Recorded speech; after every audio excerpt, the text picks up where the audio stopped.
बहुत समय पहले की बात है। एक राजा की सेना में एक वीर सैनिक था। वह बहादुर तो था, पर उसका मन हर समय अशांत रहता। युद्ध जीतने के बाद भी वह बेचैन रहता। घर लौटने पर भी उसे शांति नहीं मिलती थी। एक दिन उसने अपने गुरुजनों से सुना कि जंगल के बीचों बीच एक महान योगी रहते हैं जो जीवन का सच्चा मार्ग दिखाते हैं। सैनिक उनसे मिलने निकल पड़ा। वह योगी के पास पहुंचा और बोला, मैंने अनेक युद्ध जीते हैं, पर मेरा मन हमेशा हारता रहता है। मुझे शांति चाहिए।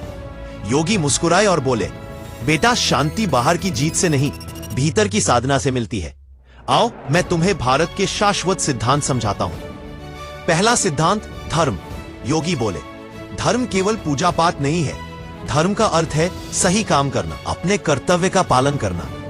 जब तू अपने कर्तव्य को ईमानदारी से करेगा तो मन अपने आप हल्का होगा।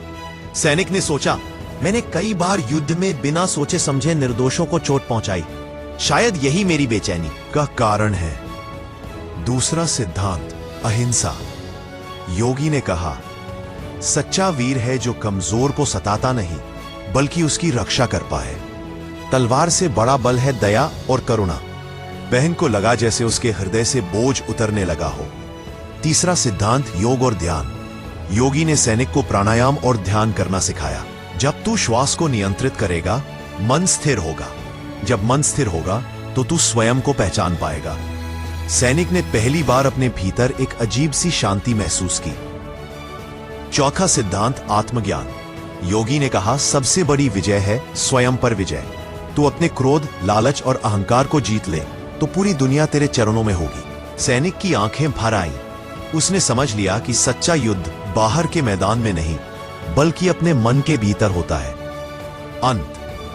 कुछ समय तक साधना करने के बाद वह सैनिक पहले से बिल्कुल बदल गया। अब वह युद्ध केवल अन्याय मिटाने के लिए करता और अपने जीवन का हर काम धर्म और शांति के मार्ग पर चलकर करता। लोगों उसे केवल एक वीर सैनिक ही नहीं, बल्कि धर्म योद्धा कहकर बुलाने लगे। इसी तरह की कहानी सुनने के लिए वीडियो को लाइक और हमारे चैनल को सब्सक्राइब करें।